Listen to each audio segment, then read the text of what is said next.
The secret of change is to focus all of your energy not fighting the old but building the new. Good evening and welcome. This is Face the Nation. This evening our topic revolves around electoral reforms and the state of affairs in Sri Lanka. Joining us this evening to discuss all this and more is Mr. Asoka Abegunawardana, Chairman of the Strategic Enterprise Management Agency. Good evening and welcome to the show, Mr. Abegunawardana. Also joining us this evening is Mr. Gomin Dayasri, Attorney at Law, has joined our show a couple of times before as well. Thank you very much for joining us this evening, Mr. Dayasri. Also joining us this evening is Attorney at Law, Mr. Krishmal Baranasuriya, again has joined us our show a couple of times. Thanks for joining us, Mr. Baranasuriya. And Mr. Rusirpal Tendakone, Senior Banker, joining us this evening as well on our show. Let's start off with Mr. Asoka Abegunawardana. Mr. Abegunawardana, you've been featured on this show a couple of times, and every single time that you've come on this show, we've spoken about electoral reforms. It's nearly 1.5 years now since the 8th of January, 1 year and 2 or 3 months, 1 month. What has happened to your proposals? Has it been thrown out of the window? Well, prior to the presidential election, I think when we were discussing of constitution reforms and or whether we going for a new constitution, there was a dialogue. The main of the UPFA candidate said that he is going for a new constitution, whereas the common candidate, the current president, he claimed that it's only going to be a amendment, not a new one. Since then, we had 4 issues to resolve. Firstly, what we are going to do with the executive presidency, then electoral reforms, and thirdly, the independent commissions, and how we are going to resolve this ethnic issue. Out of those 4, actually during the first 100 days, we were targeting the first 3, and out of which we have achieved, I believe, to a satisfactory level, the independent commissions issue, and to a certain extent we managed to address the executive presidency related issues. But during the general elections it was the other way around.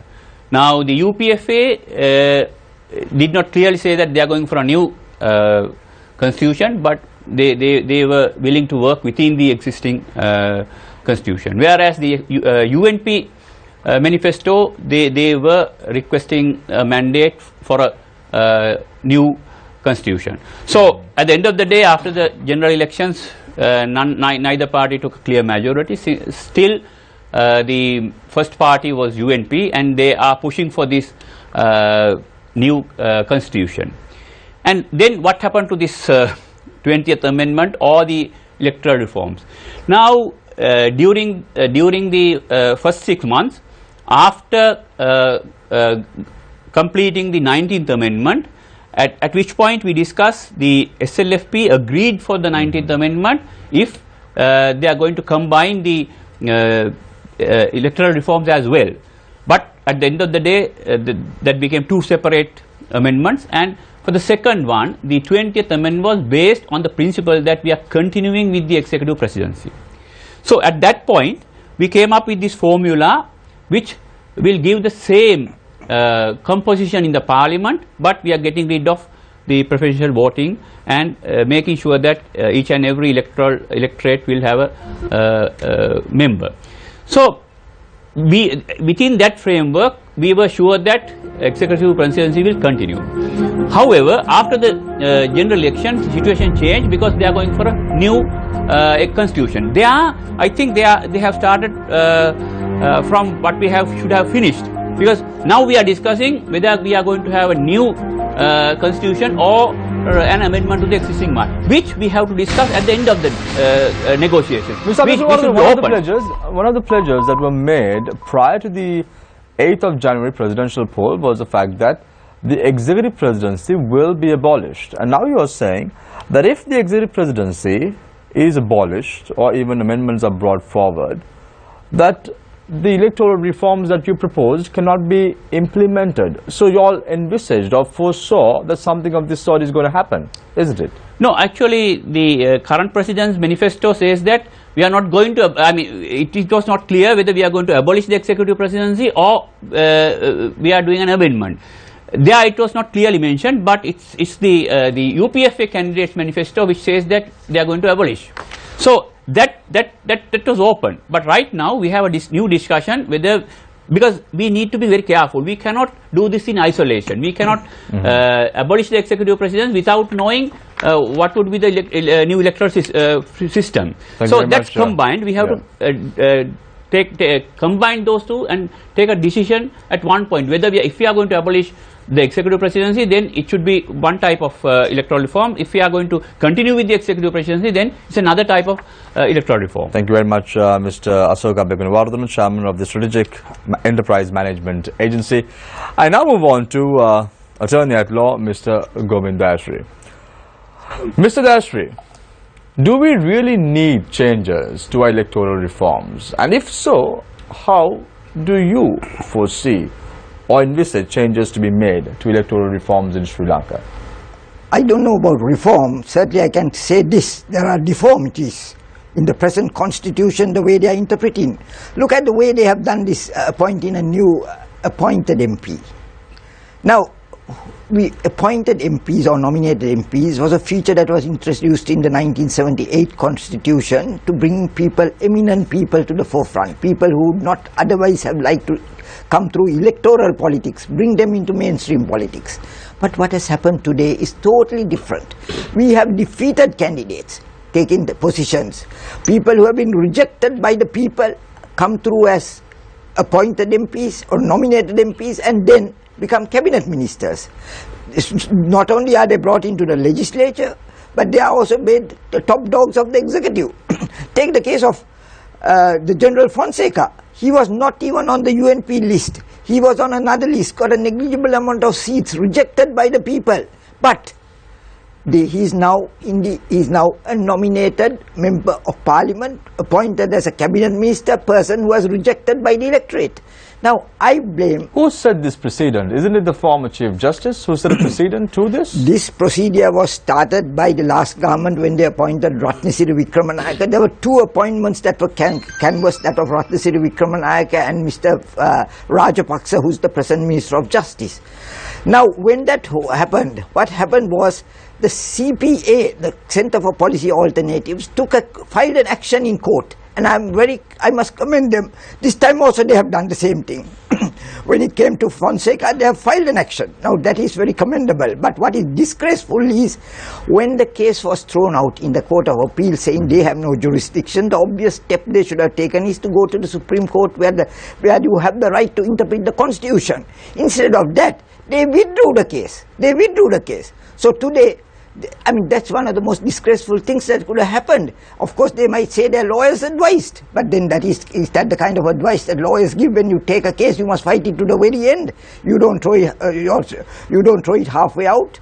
And that is exactly what happened. And today, once again, this issue comes. So this is really a test issue for two people. One is the election commissioner. I must commend him for the way he conducted the general elections, the way he conducted the presidential election. But here, when the constitution is crystal clear that it can be only a person who has been appointed as whose name appears on a list, and the list of a party, he could easily have turned around and said, we can't appoint him. He said nothing. So that is not very satisfactory, because he could easily have at that stage stopped it, or he could have sought the advice of the Supreme Court on this matter. Instead of that, he tamely gave in. So that is one. Two is the political parties. Every political party, whether it's government or opposition, they have been appointed people of their choice, totally disregarding the principles of democracy, where candidates have been rejected, they are made cabinet ministers. Very quickly, Mr. Dashri, do you think electoral reforms are needed? Electoral reforms are needed, and they are on pipeline, because as you see from 78, for the last 38 years, we had that PR, what they call the proportional representation system.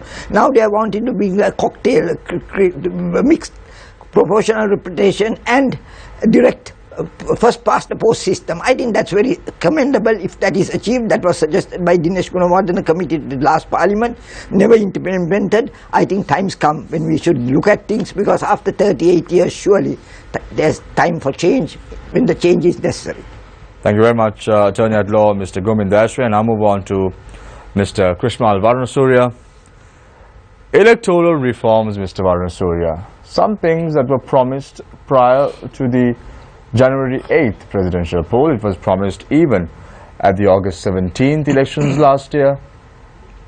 Do you think electoral reforms are necessary? We have Mr. Dashri saying yes, it is necessary. We have Mr. Abe Gunawardena saying we had the proposals on board, things need to change now. What is your opinion? Yeah, thank you, Shamir. Thanks to you and your station for inviting us once again to your August program. Yes, talking of electoral reforms, I'd like to pose a question to your viewers. Reforms left aside, are we really ready for the electoral system that we have in place now? This may sound ridiculous at first glance, or a paradox in itself, but you know, do we really get the candidates or the system that we deserve in the present system? Are we geared to handle the party system as it was meant in the Westminster system? You know, I found when you all invited me, Shamir, I remembered something we studied in our first year at university when we were studying political science. I remember there was some reference made to the Donomo Commission report when they were trying to introduce new constitution in Sri Lanka. This is what the Donomo Commission said at that time, in the 40s. They said, we don't recommend. There were two main factors which they saw as to why they shouldn't introduce a party system governed Westminster style political system in our country, because we were already divided amongst our languages, our caste, our religions, our nationalities, and they said giving Sri Lanka, Ceylon as it was then, another reason to divide themselves was not seen healthy. They said rather than giving this alien thing to them, they must have their own system geared to meet the conscience of their polity. Now I think they meant something very serious when they said it, because see, what the systems that we have got now, Shamir, have got is, we don't know how the party system actually works, whether we get the right candidate. You see, we actually elect a list that the party puts forward. We have no system like in America, where inter-party also there is a fight to represent the voter. So basically the party decides the list, they put it forward, and we pick from that list. Actually we are not making a direct choice. Is that practical to implement? Of course it's practical. It happens in several countries in the world, in most of the states in America. Why can't if that such a big republic can handle it, surely Sri Lanka can handle it. In the party, give the right candidate the chance to come up, rather than one leader sitting there and deciding kissing goes by favor. And also, if you look at how many elections do we have? We have presidential election, we have a general election, we have provincial council election, which I think is an absolute white elephant. They are just duplicating work. Then we have another Pradesh Sabha local government election. And these elections spread out over the year, how much of money do we spend? We can certainly think of doing it all together. And then if we really look at grassroots level representation with the proportionate rate system, do we actually get the right candidate from the grassroots? We don't. You must actually have a system where in the local authority election, you pick someone ex officio to represent at the national level. That's the only way you will get grassroots level representation. Now these are all questions that we'll have to address if we are looking at electoral reform. If we are just thinking of putting some reform just because we promised it, yes, it's a breach of a promise, but if you are doing it, let's do it right. Mr. Varanasuriya, you were also in the national list of a well-renowned political party of this country. You were second in the list. So you were also a victim of the present system in Sri Lanka. Rather than my calling myself a victim, I think the people were victimized in that, Shamir. That's why I didn't really want to touch the point, because Mr. Dashri touched it, because I was also a recipient of this whole nationalist issue. But I think we really seriously need to visit that system where when you market a certain list to the people and the voter goes and vote for that list, you have to be able to select people from that list in the manner that you have told the people you are going to elect, not bring defeated people that the people themselves rejected, on that list, because that is a clear violation of sovereignty. Article 3 of the Constitution. The people hold the franchise in the country, and when the people say that so and so I do not want by an election, who is a party secretary to go over that and select that person again? Thank you very much, Mr. Krishmal Varansurya, attorney at law. I now move on to Mr. Rusiripal Thendakon, a senior banker joining us this evening. As an individual who has been in the banking industry for many years, I want to seek your assistance to clarify this whole idea. Mr. Thendakon, what is your take? You have the ruling party saying that the elections, the local government elections, are going to be held in June and July.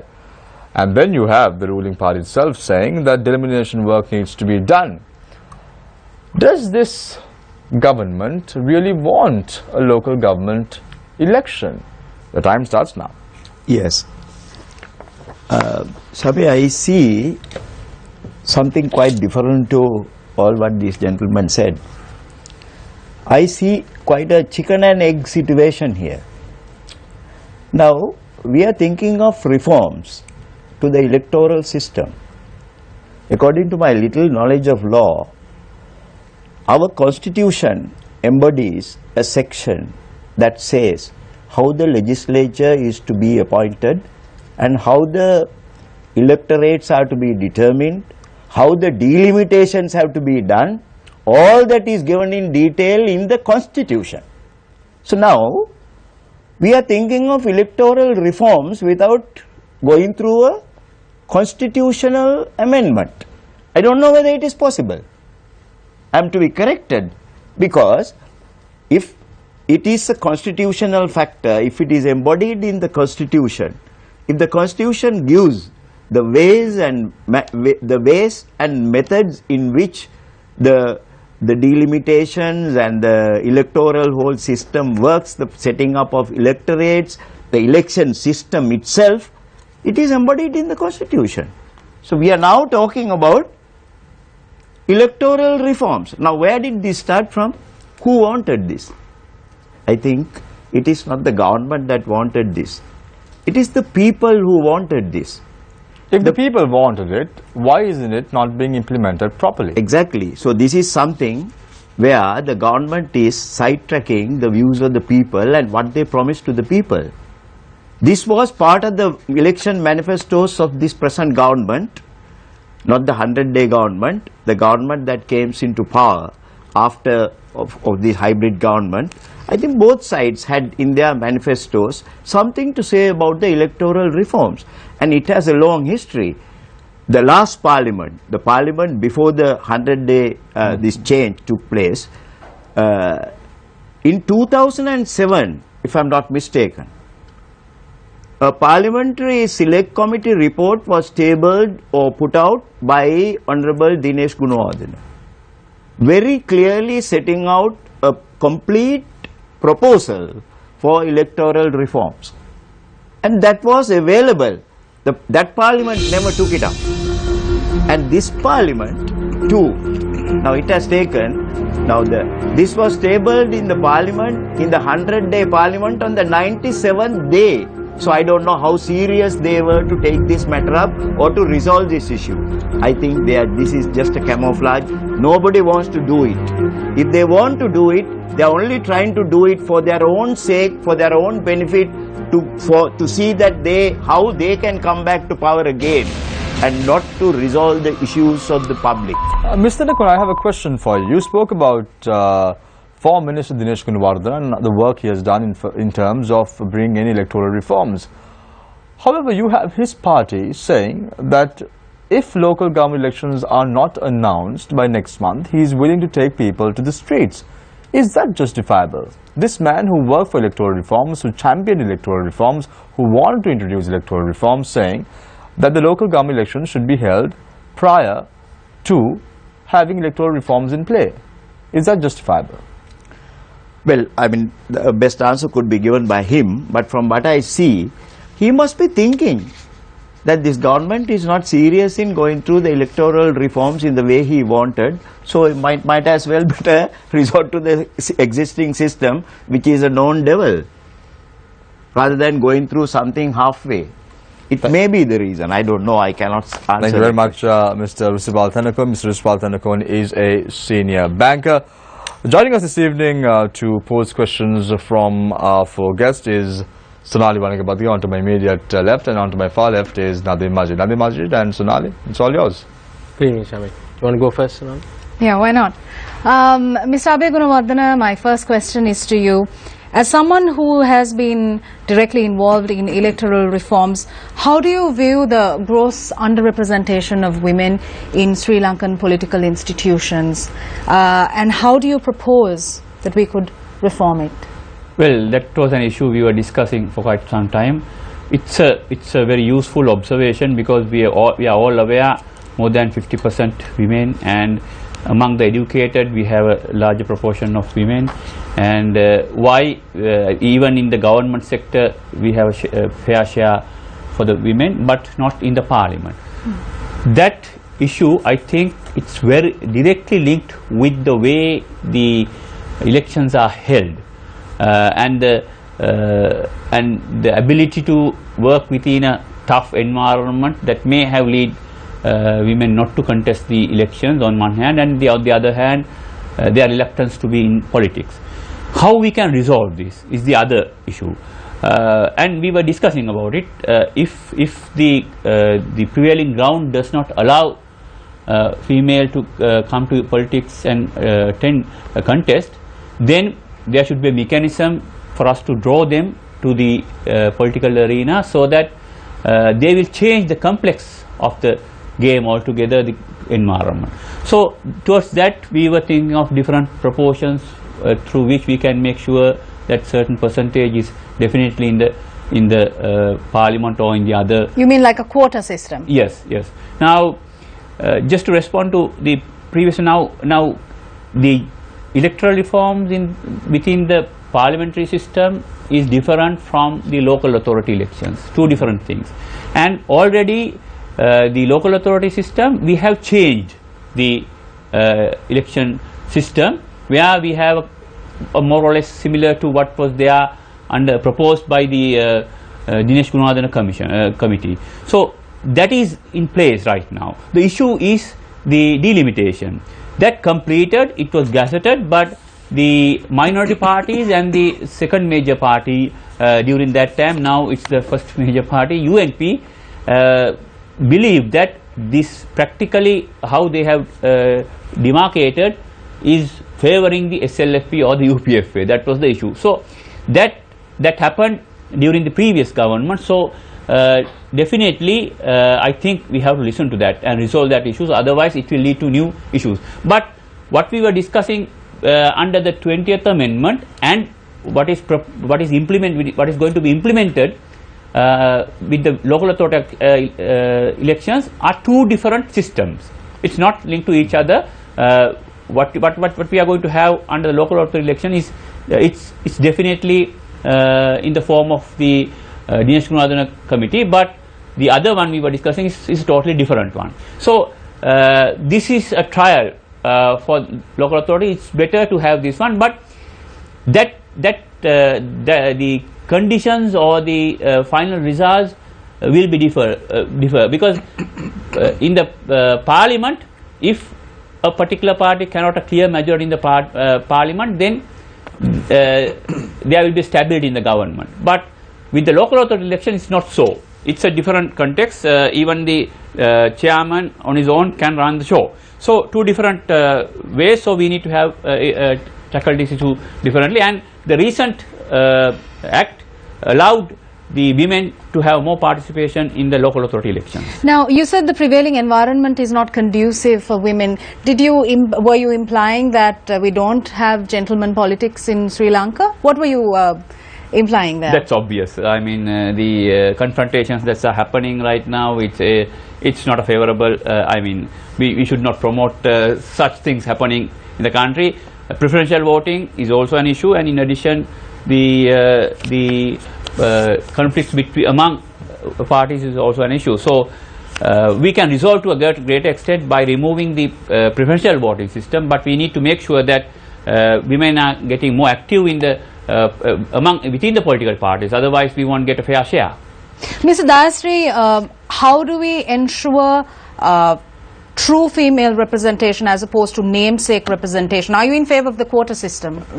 Madam, I think women are very well represented in Sri Lanka. We have had the first woman Prime Minister, we had the first women President. So women are not backward in our politics, and mind you, women are in the forefront in everything in Sri Lanka today. Whether you go look at the legal profession, you are a lawyer yourself, you know how many pass out and how many are girls. Look at the medical profession, look at all the public service, look at the voting population. You have almost 50%, more than 50% voters are women, but they don't elect a woman. I think one of the best women we could have had in parliament is Rosi Senanayake. She has done tremendously well. Even the last government will admit that she was one of our better ambassadors. But she was not elected. The problem is not with women being underrepresented. Women are now asking for equal opportunity. Equal opportunity is women, when they get the opportunity, must make use of the opportunity.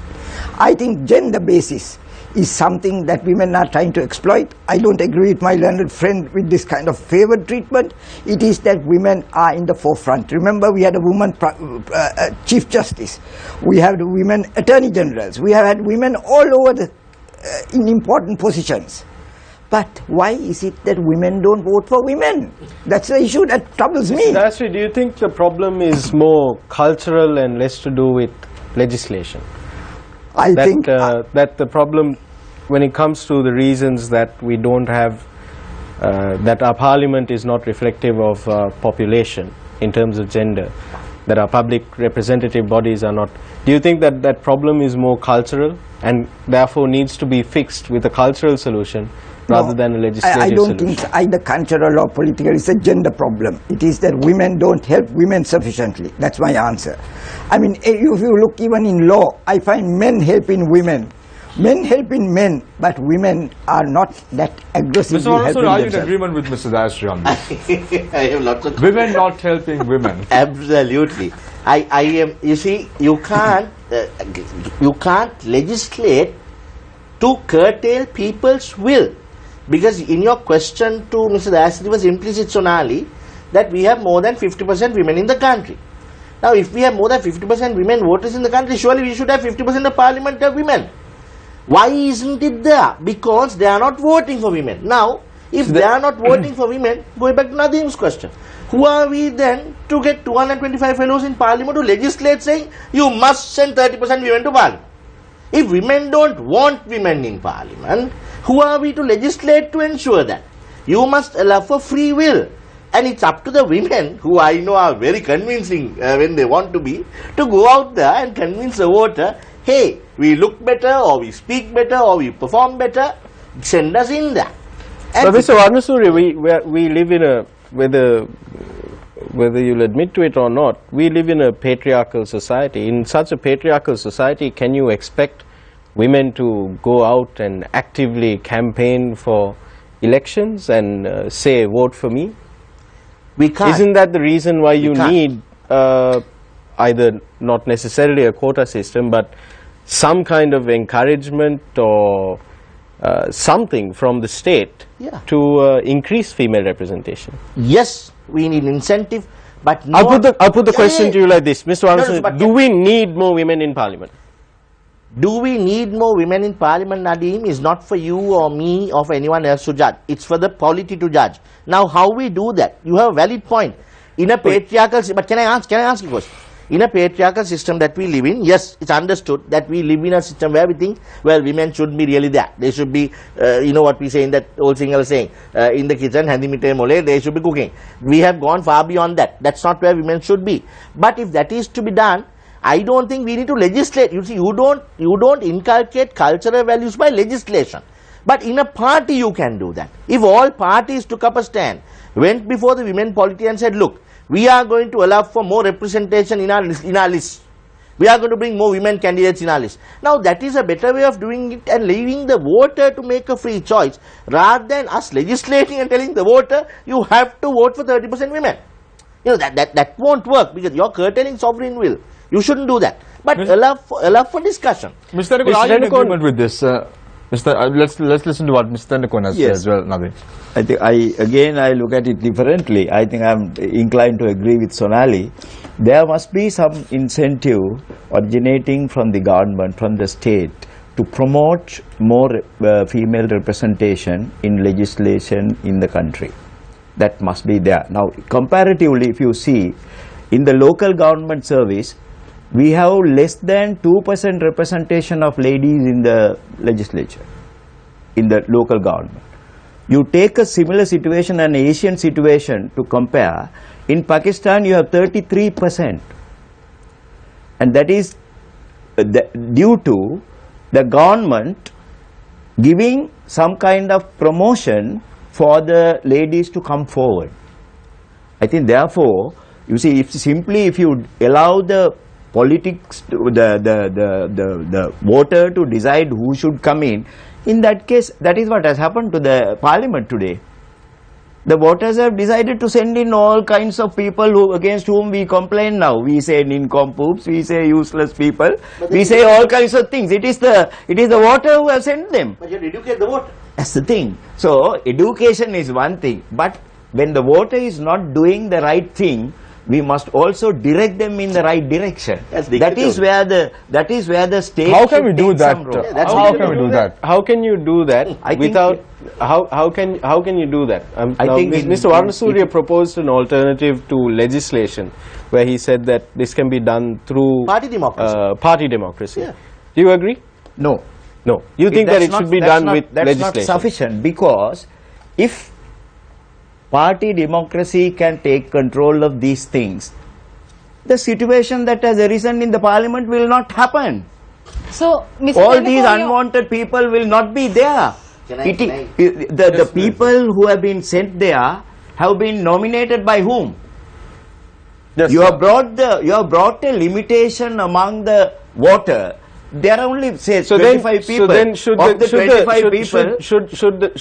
the legislature then, instead of legislating to impose quotas on public representation, shouldn't it rather legislate to ensure party democracy, for example? I think now in the Dinesh Gunawardena committee report, he has provided for 40%, if I am not mistaken, for female and youth representation.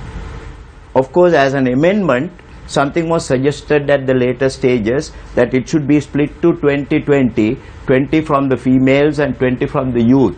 Something like that is not bad, because there should be some start.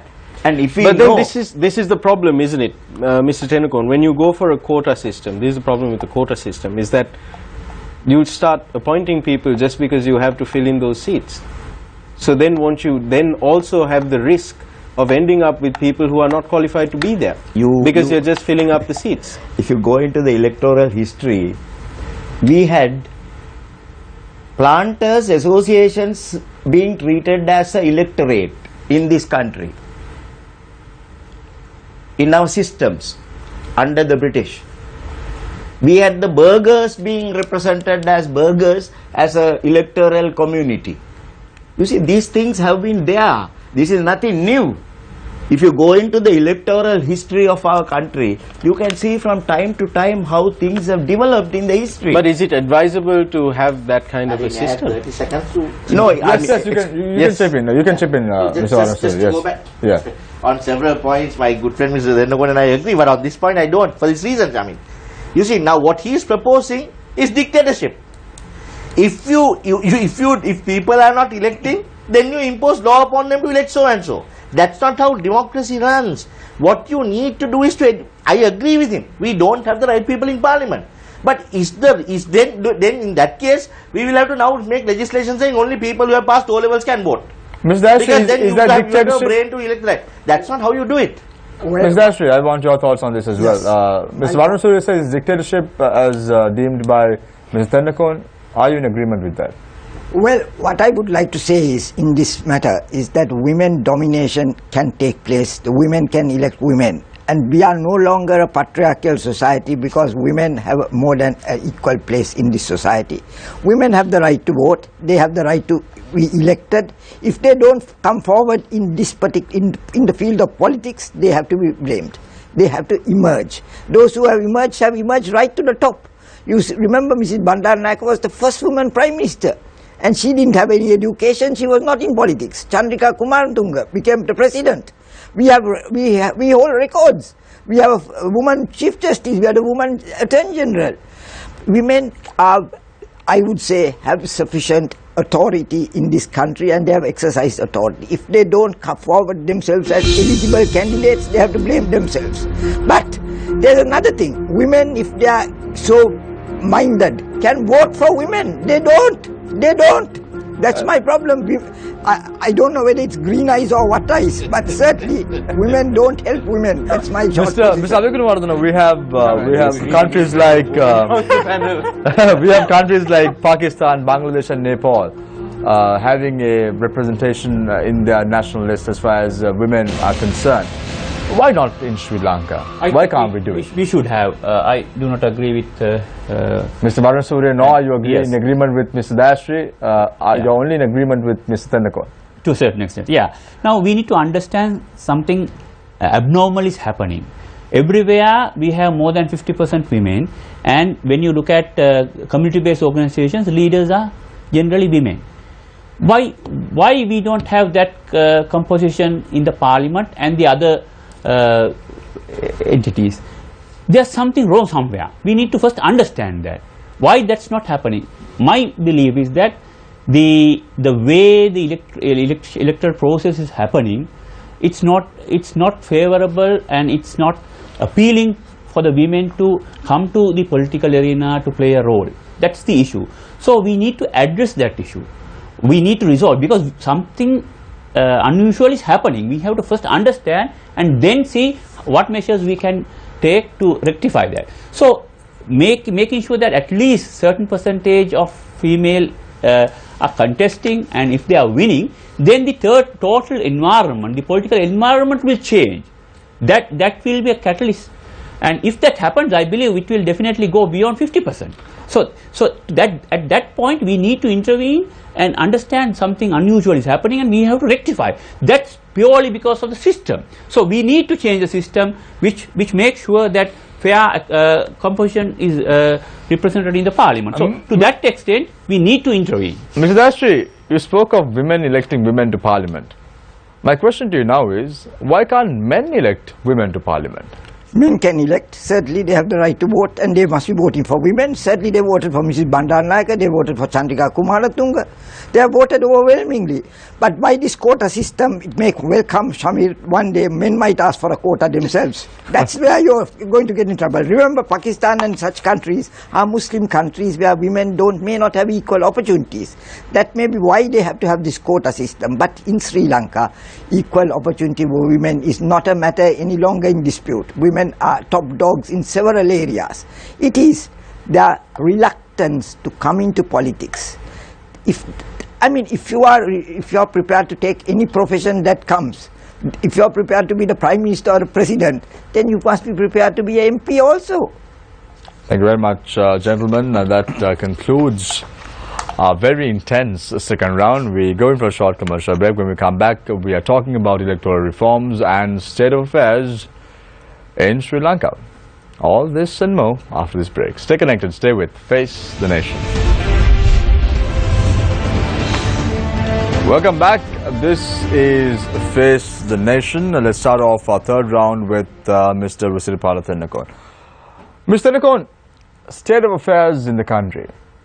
Is Sri Lanka's economy healthy now? The time starts now. I think it's far from being able to call healthy, because we have always, under most difficult times also, we have maintained the exchange situations in the country at least to a minimum of 2 months requirements. But today the situation we are facing is far short of that.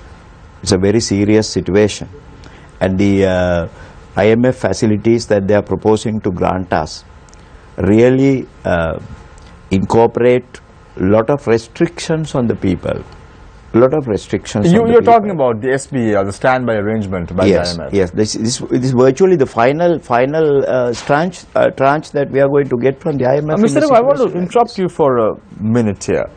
Now you have the Prime Minister of the country going to Davos and meeting IMF representatives, seeking their assistance in terms of funding Sri Lanka or taking the SBA or the standby arrangement.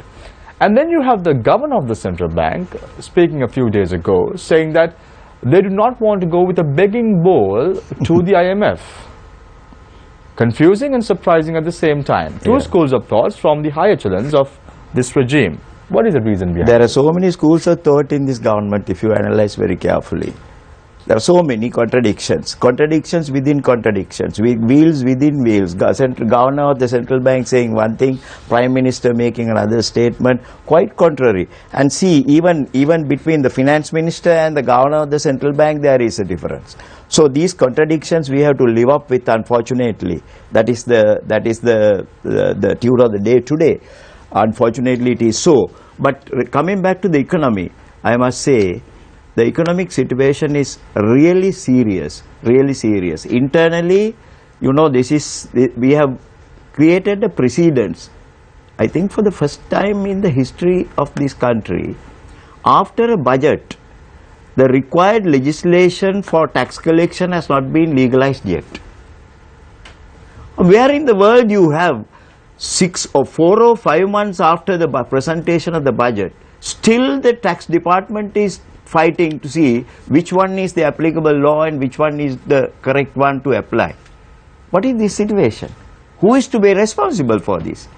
I mean, we have never experienced this situation. So the economy of the country it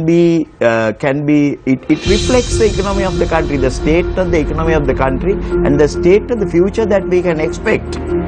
The reason why the IMF has come into our sort of help and assistance is, you know, we have come to that stage where without such assistance we cannot proceed forward. The contradictions are, you know, in this context we are contemplating things which are unimaginably, you know, unimaginable in the context of the economy of the country, like the mega city, the megapolis policies and all these type of things which involves a lot of financing. Not practical? Utterly impractical. Thank you very much, Mr. Risipal. And the order of priority should be far, far below. Thank you very much, Mr. Risipal Thanakon. He is a senior banker. I now move on to Mr. Govind Dayasri. Ms. Dayasri, interestingly, you've been very vocal about Sri Lanka's position internationally, foreign policy, the Geneva Resolution. March this year, again, the United Nations Human Rights Council sessions will convene and we'll talk about Sri Lanka this time around as well, at least in the opening statement of the Human Rights Commissioner. He would definitely mention that he visited Sri Lanka in Feb this year. Do we have a foreign policy in Sri Lanka? We have a flip-flop policy in Sri Lanka. I think as far as foreign policy is concerned, you can say after Lakshman Kadirigama, I don't think we have had any foreign minister who has had any solid foreign policy program that was beneficial to the country. I think we had a superb foreign minister in Mr. Kadirigama. I think the entire nominated MP system had its virtue in having a person like him. But thereupon, it's most unfortunate that we have people like in the manifestos, it's all trash and tripe. Fairy tale and fables is what I can see in foreign policy. Because, Shamil, look at it. We have conceded everything towards the foreign countries. We are prepared to take war crimes lying down. We are prepared to sponsor joint resolutions.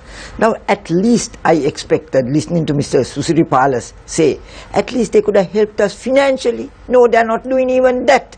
They are just milking us, and foolishly our Prime Minister and the Prime Minister and the President, to a much lesser extent I must say, is playing ball without realizing that what is the return they are getting by surrendering all these things. I mean, we are not isolated internationally anymore, Mr. Dayasri, and you and I very well know this. We saw John Kerry visiting the island, we saw the Human Rights High Commissioner visiting the island again and saying that he sees progress being made as far as human rights are concerned.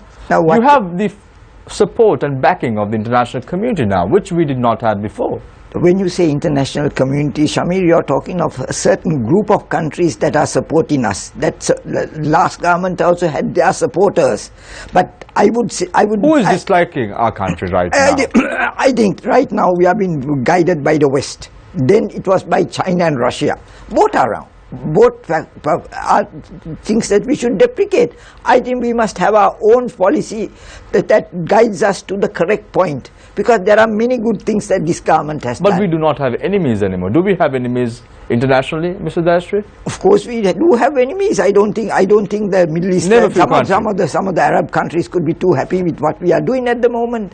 I don't think some countries like China are particularly happy. In what sense? In the sense, now I would say, as far as China is concerned, I think the way they stopped some of the projects here, and then they go back and try to regain it. So we are making friends, we are making enemies. We are doing both. We did the same mistake under the last government. This government has shifted roles. If we were playing to the Reds, now we are playing to the capitalists. So I don't think it would have been well worth it if, as Mr. Rusiripala said, we got some benefit from those countries. They have offered us nothing. In fact, our foreign exchange situation is deteriorating. So my question is, foreign policy must be geared to the economic policy of this country. They must work hand in hand. Trade policy, everything must be centralized for the benefit of this country. That is not happening. Instead of that, we are carrying on isolated policies to the whims and fancies of politicians. Thank you very much, Mr. Gomin Dastri, attorney at law. I now move on to Mr. Krishmal Varanasuri, who is also an attorney at law. Mr. Varanasuri, foreign policy, trade agreements, all of this now in the spotlight. We have the government trying to sign up with India in June this year, the EDCA agreement, Economic and Technology Cooperation Agreement with India. We have trade agreements being signed. We have foreign policy issues, example, Geneva resolution coming into play again in March and June this year for sure. Where is the country really heading, Mr. Varanasuri? Shamir, I think all the questions that you discussed up to now are all interlinked. Your EDCA, the Indian agreements that we're thinking of signing, the sudden rush to sign it, I think is related to the vote at the UN if it goes to a vote. As to which parties will support us, which parties we will, on whose backs we will climb in the UN, are all linked, because kissing goes by favor in our politics and nothing is for nothing. India is certainly not going to endorse a call from Sri Lanka for a favorable word at the UN with nothing given to them as a quid pro quo. Then India has also been for a long time interested in our economy and our market, and as there are some very serious concerns, Shamil, as to whether we are going to be favored by this agreement, because all of these professionals who have concerns, I don't think will be expressing concerns solely for politics. There are some very valid concerns. Now, going back to your question of the economy, don't you also feel that has something very, very real, a very real nexus to what we were discussing earlier on what Nadeem and Sonali brought up, on our voting patterns? You see, we still have a system, Mr. Tendakon said, where we don't get the right candidates in our legislature or anywhere else. Why? We are still voting for a roofing sheet, a bicycle, a television set. Our voting is not based upon policy. And tell me which party up to now has actually gone out there and educated the masses on what democratic rights are, what they should be looking at before they vote. Should they not be looking at an education policy, a health policy, a public transport policy? But we still have people lock, stock and barrel voting for money. Why? Because they are economically deprived. This is a very vicious cycle. Now, the politicians who come there on the shoulder of these poor people are not going to do anything to change that, because the moment they have educated voter, they have to deliver, Shami. You follow? And they can't deliver. Therefore, we are going to continue to have the wrong people in the wrong place because the system is wrong. Now, the idea of changing that system is not to legislate for it. We got to go. I commend your station and the program that you are doing. This is what we need to do. Tell the people that your sovereign power should not be expressed for a roofing sheet or a television set or a bicycle. because this is how our country is going to go forward, and that is related to foreign policy. Like the speaker said, our foreign policy must be molded at gaining the best economic advantage for our country. Do we have a cohesive policy? As my friend on my left said, we seem to be hearing lots of signals from lots of voices. There is no cohesive policy where Sri Lanka should be heading in 10 to 20 years, short to medium to long term. Towards that, let's gear our economic policy. Towards that, let's gear our political policy. Where is that? I am also waiting for that. Very quickly, Mr. Varanasi, do you think that the foreign countries that you mentioned, India, so on and so forth, they're trying to destroy Sri Lanka? I don't know, in our present world we can think of destroying, but certainly sapping the economic resources or whatever they can out of. This is neo-colonialism. You see, colonialism old days is getting on ships with the guns and barrels and going and taking over countries. Neo-colonialism is an economic takeover, and that is where we are heading to. Whether it's China of the previous regime or India of the present regime, we must be careful in our strategic management. Thank you very much, Mr. Varun Surya. I now move on to Mr. Asoka Begunawardena. Mr. Asoka Begunawardena, prior to the January 8th presidential poll, you were supporting President Maithripala Sirisena. It's now nearly 1 year and 1 month and a few days since the appointment of the president. Where do you stand now? Well, as a voter and who supported the present president, we were expecting more than what has actually happened. So within that, the basic issue why things are not happening is, I believe, the two major parties and also the parties in the opposition have not understood how this so-called national government should perform. They are still believing that either they are with the government or in the opposition. There is no constructive dialogue between the two major parties. That's why these issues are arising. Now, we were expecting that there will be more work towards developing certain policies with the consent of the two major parties at least. That's not happening. Now, I had an opportunity to work with some of these issues. Now, next week we will be launching the more or less the food and agriculture policy, for which there were some discussions, and getting rid of toxic agriculture and replace that with sustainable agriculture. That move has for certain directions through which we can get rid of toxin agriculture. There are still, now while we are discussing policy issues, there are burning issues right now with regards to purchasing paddy and the fertilizer subsidy. So these are actually administrative issues, not policy directed issues, and the core issue the present government is facing is that the capacity of the administrative setup is weakening, and I agree that they did not perform well even during the last regime. Still, there were certain firm directions through which they were functioning to a certain extent, but now when the politicians allow the administrator to take decisions and perform, they have failed. So I believe the professionalism, lack of professionalism is a key issue in the within the bureaucracy, and among the professionals themselves, they are more or less negative minded. So they are not coming up with positive, creative thinking to make this happen, to make certain changes within the policy paradigm. So I believe it's not only the fault of the ruling party or the first major party, but it's also an issue of the second major party and also the minority parties and the opposition parties. So all of them need to understand that there's an opportunity for the Sri Lanka to go to a new level, because not a particular party is governing the country.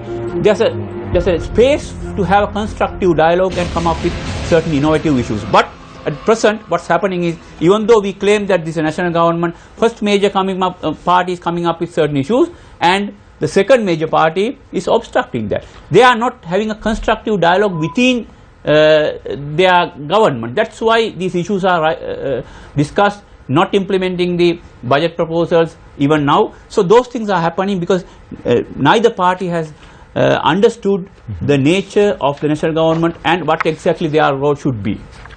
What is the role of the national government? Yes. Now we need to understand that we are shifting away from a particular different development era to a new level, totally different era, and even with respect to Sri Lankan context, we are after post-war period, now we are moving to a new level. So within that, we need to have a constructive dialogue to understand what policies should be there for the future. But one party is coming out with a particular proposal and trying to implement that, and the other party is obstructing. Instead of that, we need to have constructive dialogue. It sounds very theoretical, Mr. Abegunawardena. Simply putting into terms what you're saying, a national government, are they supposed to work together or are they supposed to be split when taking certain decisions? They definitely should work together, but to have that understanding, they need to have a policy dialogue. Without having a policy dialogue, they cannot come to a consensus. Thank you very much, Mr. Abegunawardena. I open the floor for questions from our journalists, but before that I want to pose a question to Mr. Govinda Ashri. Ms. Ashri, a few weeks ago, the Constitutional Council proposed an individual's name as the Attorney General. His name was seconded by the President, and we saw a new Attorney General coming into being in this resplendent nation, in this resplendent island. What are your thoughts about the new Attorney General? Will he be able to do the job that was always that job has not been done well for a very long time, and it's something that should be done well because it means so much, because it's a job that is protected by the Constitution. So therefore I wish the new Chief Justice, without being the Attorney General, without being politically biased or prejudiced by any other factor, acts like the old Attorney Generals did, like Mr. Victor Tennakoon, Mr. Bud Janse, Noel Gresham. They were great men. They didn't listen to politicians. They didn't have to bow down to them, because you are a protected animal under the Constitution. So he should do that, and he is well. I believe this government will assist him doing so. But I think the Constitutional Council also has erred in several ways. I think the question is, when they said it is wrong that they should ask for just one name, because in our law recommendations, I think my learned friend also will be able to enlighten you on that, is both interpretation permits singular and the plural. Really, you can give not one name, you can give, should have given more than one name, and ask the Constitutional Council to select that name, whoever is best. Because more names means they have a wider choice. Instead of that, they ask for one individual's name. Now that is wrong, because the word recommendation, any word in our interpretation ordinance, singular means a plural. But the President recommended three names. That is correct. And then what did they do? They sent, they asked the President to send one name. That is wrong. I think the Constitutional Council got it wrong. The Constitutional Council recommended an individual when they got three names, and again forwarded to the President. No. I think they told the President to send, they sent three names, and I think he was asked to send one name. I think that was the way it worked. My recollection, I don't know what, somebody else may have, that my friend says that is correct. So it is wrong. I think more names, not three, even 5 names, that is what the President should do. Give a wide choice.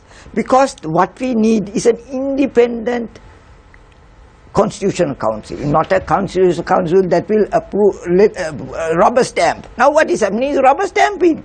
So there is no difference. The President sends one name, that is approved. If he sends 5 names and all 5 are duly considered, they have a wise choice. It's more democratic. That is what is expected of a Constitutional Council. I think the lady there got it wrong this time.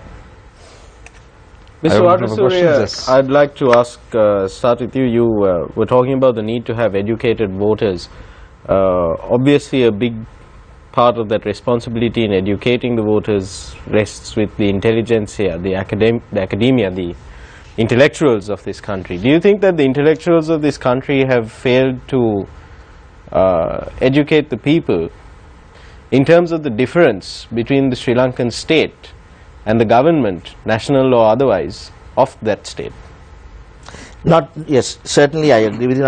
Intelligence has a big role to play. But how many of us have initiated moves? Your colleagues seated next to you will know. Citizens empowerment programs, trying to educate people. How many people actually come forward and support these? I'm sorry to say, most of us are only interested in making money with the education that we have gained freely from our universities, rather than putting something back into society. I congratulate the few people who came forward, but several are not interested. But Nadeem, I also cast an equal responsibility in political parties who earn from these parties, who make their living on political parties. How many healthy debates do they encourage within a party in front of an electorate before an election? Let the candidates debate each of a party at a party convention. Or do we just have one man at the top deciding, you contest here, you contest there, no, he's not good here, I'll put him there. So how are you going to then educate the public? The public are only going to know the mettle of your creature if you allow them to see them at a public fora, which we don't know. So now we have a system where the party hierarchy decides whether if you have been a cricket star or a beauty contestant or a film star, all lot of money, someone who can bring in a lot of preferential votes for your party, thus increasing the ballots for your party to get as many seats as possible, they are the ones who will be given a ticket by the party leader, right? There may be so many people out there who are much more capable of contributing at national level, local level or even state level, who are not getting that opportunity within the party. They end up being subservient to the roof giver or the going back to my original question, Mr. Varnasuri, my question was regarding the difference between the Sri Lankan state and the government, national law otherwise, of that state. Do you think that there is an understanding among the people or even the intelligentsia that there is a difference between the Sri Lankan state and the government of that state? I don't think many know it. Because you know why? Government servants now think that they serve the government and not the state. They take an oath of allegiance on the constitution saying we shall serve the republic to the best of our ability. But no sooner government is in place, all the permanent secretaries are removed and new fellows put in place. So they think we are government servants, not public servants. So we stay here only as long as the government goes. When they go, the secretaries go. And the new fellows put, you know, that was not the day of the old era. My two parents are public servants. And they, you know, they are the public servants went on till eternity, until they retired. They were never moved by governments. The era of the Ceylon civil service. Era of the civil service. Even the foreign service, earlier question. How many politicas do we have in foreign service now? Because of someone's daughter or niece or nephew. Mr. Dayasri, we were talking about the state of the economy of the country. We saw today as well there were protests in various parts, agrarian communities in Anuradhapura, in Tambutte, Gama, Thalawa, various parts of the country, farmers protesting about the lack of the fertilizer subsidy. They're demanding that the government scrap this new fertilizer subsidy system. They're demanding a certified price for their paddy. In its election manifesto, Prime Minister Ranil Wickremesinghe's election manifesto, where he promised a new country in 60 months, that was the UNP manifesto. The UNP had a lot of promises regarding agrarian communities, about developing agriculture in the country, uplifting lifting the standard of living of the farmers. It appears that these promises are not being fulfilled. Is there any provision in the law for these farmers? Is there any way that these farmers can seek legal redress? I don't think you can ever rely on a manifesto, because manifestos are basically fairy tales that are woven before elections, and people are very stupid if they take that seriously. And this particular case, what is useful about a manifesto is for the opposition after an election, they can then read the manifesto to the government. That is what happens. That's the only use of manifestos. But there is no legal grounds for the farmers. There is no legal remedy available, because these are promises that they are conditional on getting elected. They will say they do not have a majority. So I don't think any court is strong enough to enforce the conditions in a manifesto. So, on the previous show, you said otherwise. Yes, no, there are some decided precedent, particularly in state elections in the US. I can think of 3 or 4 off my head. Then one case that went to the House of Lords in UK, where a manifesto was taken up for challenge. Of course, authority was not made because the question arose as to how many of those people voted for that provision was brought into question. But certainly the three cases that are from the state legislatures in the United States, certainly they were held in favor of the manifestos. The people successfully mounted the challenge saying, I voted for this, this and this. You had not delivered, therefore you are answerable to me. Mr. Gomindasri, the Constitution in Article 27(13) says, the state shall promote with special care the interests of children and youth so as to ensure their full development, physical, mental, moral, religious, social, and to protect them from exploitation and discrimination. Quite in juxtaposition, if we look at the position today, every single day the number of incidents of child abuse, children being raped, brutally murdered, has seen a vast increase. In your opinion, do we need stronger laws to save our children, or do we need more powerful law enforcement agencies? I think it's a very good question, madam. I think that's a question we should take, because these are people who have no rights, who are minors, who can't exercise their rights. So it is the duty of all of us as upper guardians to enforce these rights, to give them protection. What you uttered was beautiful. That is what is really meaningful. And you would notice, madam, in that it's young people, not women. Women have been excluded from that kind of protection, because it is these people, I think, who should be protected. And even when it comes to parliamentary elections, my reasoning is it's not the women. They should say young people under 35 should have a certain amount of representation. Because if you see, our parliamentarians, they die in parliament. They don't retire. There's nothing called graceful retirement in politics. You go on endlessly, and this new PR system and this other thing about nominated members permit them to go beyond any reasonable age limits. So it's very important that young people must be protected. Children especially, those who are even younger, have to be taken under government guidance. What is there presently in the law is totally inadequate as to what is happening in the country presently. I think it's a very good question. I hope you will further this in your further discussions, because this is something that needs utmost care and attention, because children are our future. Mr. Varnasurya, how would you respond to that? Yeah, I think some of it has been given by this youth quota, Sonali. Although I didn't agree on the quota for the lovely ladies, the children, the youth have been protected because for that very reason. I think that is a furtherance of the directive principles of policy. Are you reading That's from right, there? yeah. The directive principles of state policy, which are there to direct a government to formulate policy. Now they have done that. The 2012 amendment to the Local Authorities Act, I saw it's gone up to 20 or 30% of youth quota. Now that is well and good. But I once again say, if you are to ferment that policy, you are not going to get a present party system to ferment that policy by having a present party system where, for example, use that earlier statement that someone made, I forget exactly who said it. You see, when you come into power, say the chairman of the National Youth Front is immediately put as a candidate for the next election. You follow? So, if you are to further that youth quota coming into parliament, you have to equate that to party democracy also, where you allow talented youth from the rural, from wherever they are found, to come in through that youth quota system. Otherwise, you're suppressing that whole legislation by allowing a party leader to pick and choose the youth that he prefers to come into that list.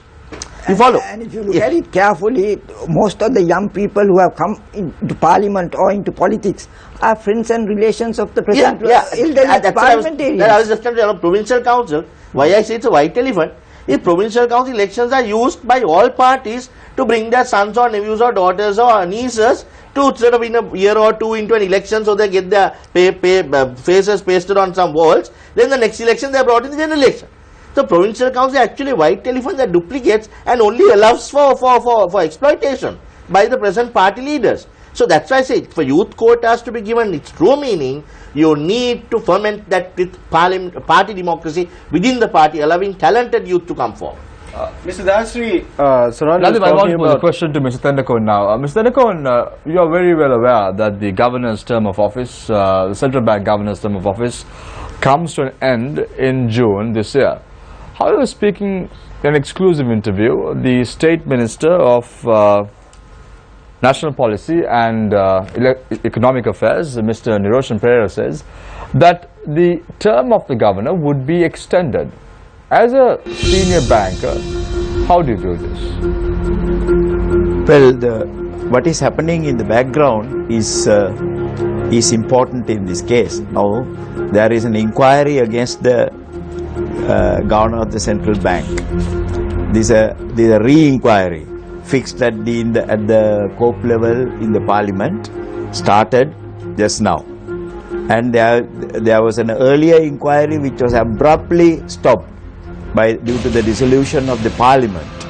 So he stands an accused person with so many allegations against him. So I think the government would have thought it is better to allow him to clear himself before he is left out to continue. Otherwise, if he goes at this stage, all those allegations that were leveled against him will remain.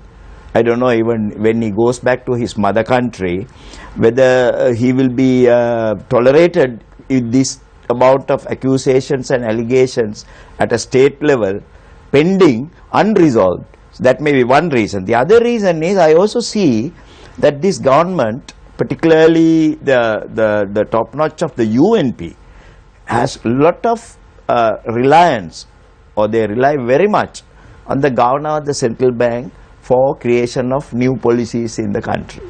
I mean, this is the first time we heard the governor of the central bank. Is he doing a good job?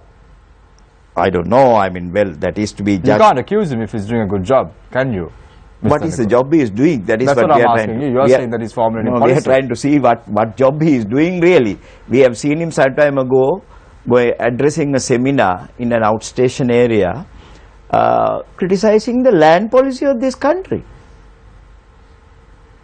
I mean, this was published in the papers.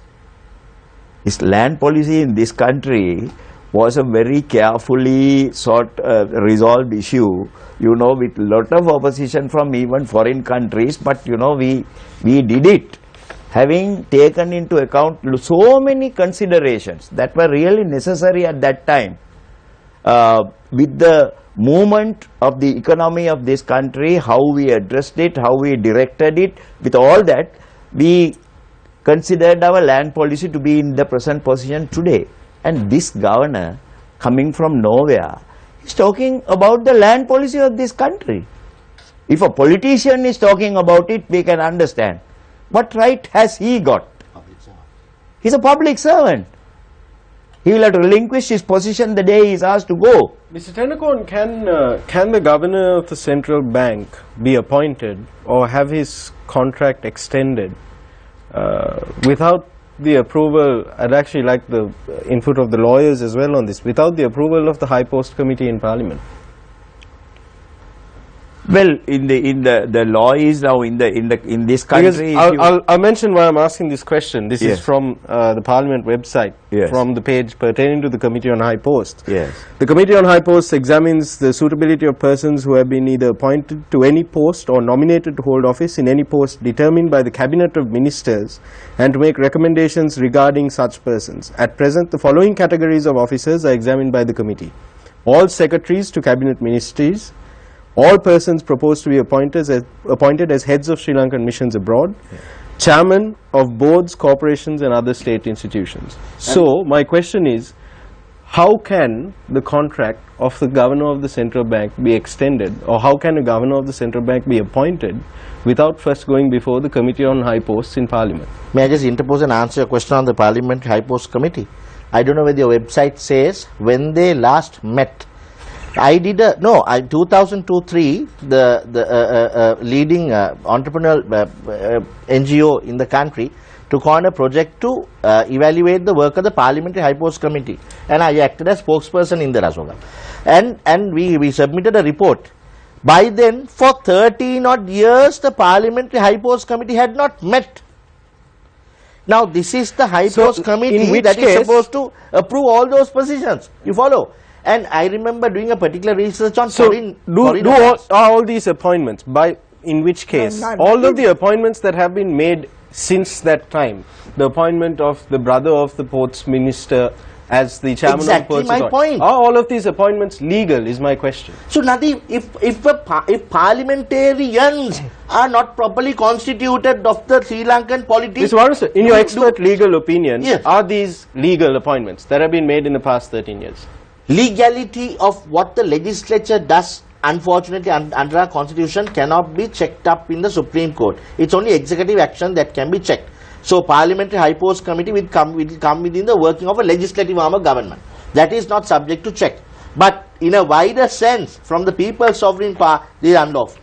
Najim, can I make a point Yes. there? I think if you, I was listening carefully to what you read. Isn't it only appointment? Now, once you're appointed, extensions may not come. They might well argue extensions do not come to that. But in which case should he have been appointed in the first place? No, his original appointment may have been approved, but would have been approved. But his subsequent extensions, does it cover that? We'll have to get the minutes of the High Post I Committee don't in think- Parliament if to they have determine met. that. Because that only refers to appointment. thoughts Mr. on this? Abeguna, what do you think? The High Post Committee in Parliament.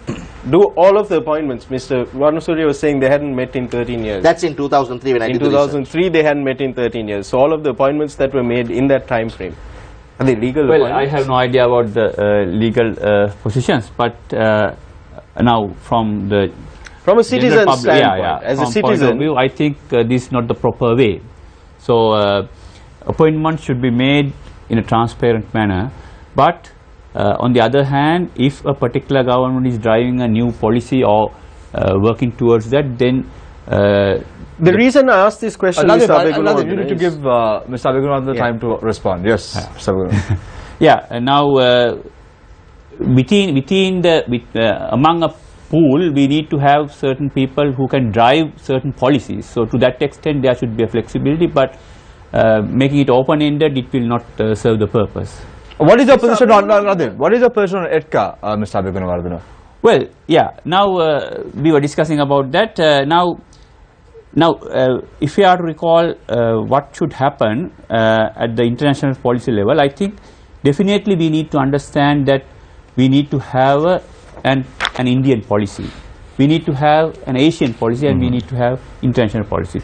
It's immaterial whether it's just and fair. We need to have that approach, otherwise we cannot survive.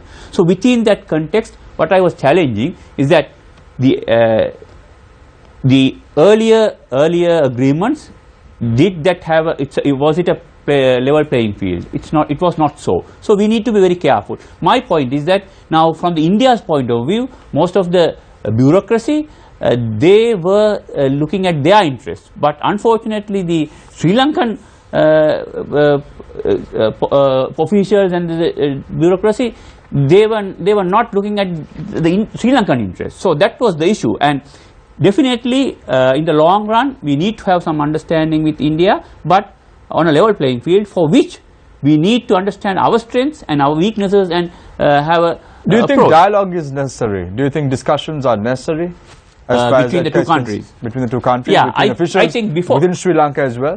Well, prior to going for international negotiations, we should have our own stand. We must resolve it here. Yeah, we need to understand our strengths and weaknesses, and then push for certain things. Then how come, Mr. Abeguna, the Prime Minister of Sri Lanka says that he will still go ahead with this agreement whether people like it or not? Well, yeah, that's the issue we are discussing now. That obstructs a constructive dialogue in the first place. Now, if you have a time frame, then we need to have an initial dialogue. But the point is, now the professionals associations and professionals claim that they were not consulted. But prior to that, the two major parties within the government, they were not interacting with each other on this matter. So, I mean, it will not happen. I mean, even though Prime Minister says so, I don't think he can do it. If they, even internally, among the two major parties who are part of the national government, if they have no internal dialogue on this matter, how can they perform? Very quickly, Mrs. Tendako, Mr. Abeguna is of the view that the Prime Minister won't be able to do it. Do you think he will go ahead and do it? He will try to do it. Will he be able to Still. do it? Very unlikely. Thank you very much, Mr. Tendako and Mr. Abeguna, for your thoughts as well. On ETCA, we're going for a short commercial break. When we come back, it's the final round.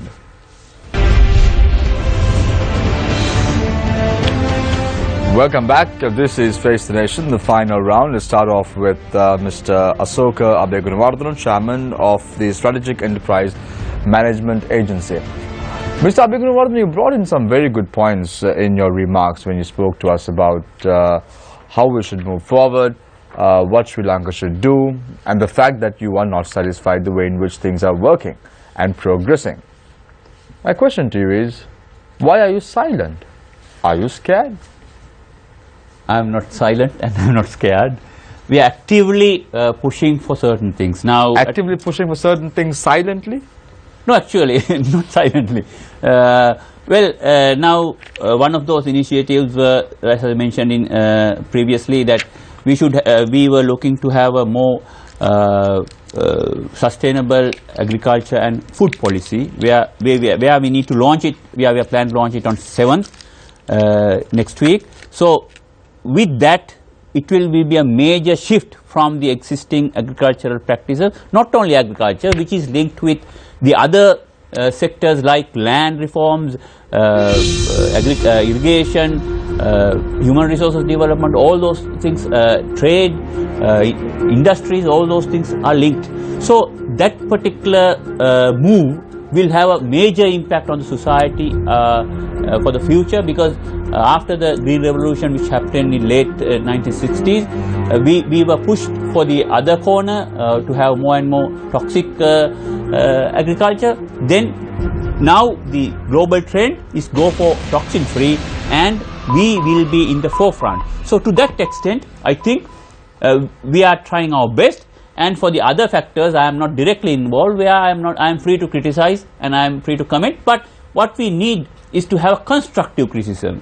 What I see from the opposition and even from the politicians within the government, they just need to stop, but not to recommend a new initiative to address those issues. So that sort of a creative mind is essential, not only among the politicians, but among the civil society leaders, the professionals. They should be proactive rather than reactive to stop certain things happening. But we need to understand that none of those decision makers have a clue for what's happening right now. So constructive criticism is very essential, and I am directly involved with that. And in certain spheres, we can make an impact and have a change. So I believe this is the ideal setup for a person who is thinking creatively to push for a better society. Then this is the ideal time. Thank you very much, Mr. Asoka Abeygunawardena. I now move on to Mr. Krishmal Varanasuriya.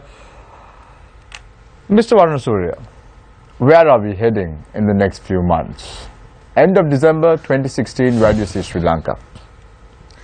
Shamir, just about over a year ago, I was part of a movement. There were no politics in my life then, just as a lawyer in a common cause to try and make a change in the country. I think the people made a historic change on the 8th of January, and I was very proud of what collectively we were able to achieve to try and head the country in a different path. Politics came in August, where that is immaterial to me, but from that change on the 8th of January, whether we are actually progressing in that path is a question for me. Or are we just merely playing government just for another period, where our faces have changed from old boys of one school to an old boys of another school, but our policies changed, have the way we are looking at things changed? That is a question for me. I hope that the postponement of this, even the local authorities election, have actually something to do with the delimitations being delayed, because I see a common dissent building in the people. And if that dissent were to get back to the camp that we defeated over a year ago, which may very possibly happen if this government doesn't get the act together, is a cogent voice that I, as one of those people who wanted to get nepotism out, who wanted to get democracy in, the rule of law in, we fought for that. But as to whether we have it today is a question, and I am today, to that extent, a sad man. Thank you very much, Mr. Varanasuriya, for your thoughts. I now move on to Mr. Govind Dayasri. Mr. Dayasri, what is the way forward for Sri Lanka? Next 8 to 9 months, where do you see Sri Lanka? Way forward is, I think we must get out of our way any.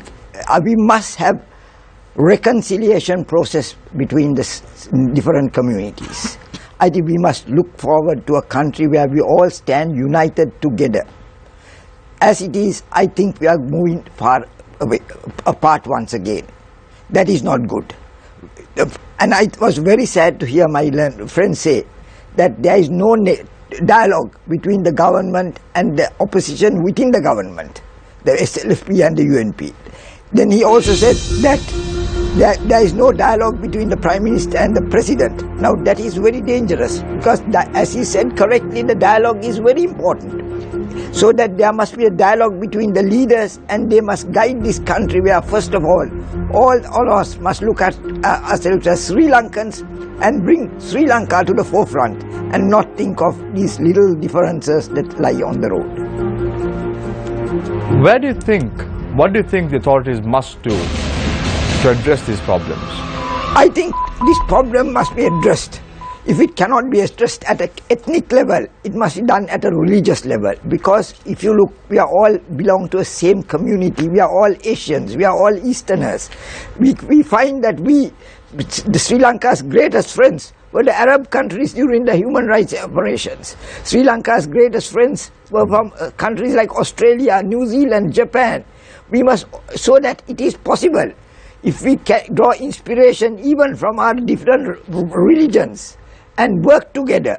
Because if you look at it, between the Sinhalese and the Buddhists and the Hindus and the Christians, they all go to the same church, they go to the same temple, they go to the same kovil. So we have a base. We must work on those foundations and not try to get divided by extremist groups, whether it is Bodubala Sangvidanas or IS or anything like that. Thank you very much, Mr. Or Ashri. Tigers. Thank you very much, Mr. Ashri, for your thoughts. I now move on to Mr. Rusiripala Tennakon. Mr. Tennakon, a lot of concerns about the country's economy. Will Sri Lankans have to tighten their belts in the next few months? Yes, I think they'll have to. The way the things are moving, the reality is that we have to face the reality. The most unfortunate thing is, now in our discussion we found that there is a lack of dialogue and there is a lack of cooperation coming from the professionals of the country. Before we have international agreements, we want to have some dialogue in the country and understand among us as to what has to be done. I strongly feel that the climate for that type of building up has not been created by the government. The enmity is widening, the misunderstandings are widening, the behaviors in the parliament are not that good and that conducive for such an environment. Therefore, attitudes must change. Realities must be faced. The professionals in the country should be treated as professionals. They should be made use of as resources, valuable resources of the country for the sake of the country's development. Thank you very much, Mr. Rusiripal Tennakon, Senior Bank, for joining us this evening. Attorney at Law, Mr. Krishnan Varanasuri, thank you very much for joining us. Attorney at Law, Mr. Gomindashri, thank you very much again for joining us. And also Mr. Ashok Abegunwardhan, thank you very much for joining us this evening. He is the chairman of the Strategic Enterprise Management Agency. Thank you very much, Nadeem. Thank you very much, Sonali. A few things to take back home. Mr. Ashok Abegunwardhan has said that constructive criticism is important. Mr. Gomindashri said reconciliation is important and we must all think Sri Lankan. Mr. Rusiripala Tennakon said lack of dialogue and cooperation coming in from professionals is the core problem. Attitudes must change. And Mr. Krishnan Varanasuri said the government must get their act together. I leave you tonight with a quote, as I do always. When we are no longer able to change a situation, we are challenged to change ourselves. Are we really ready to change ourselves? Some things to ponder when you are sleeping tonight. Thank you very much for joining us this evening on Face the Nation. Take care and good night. God bless.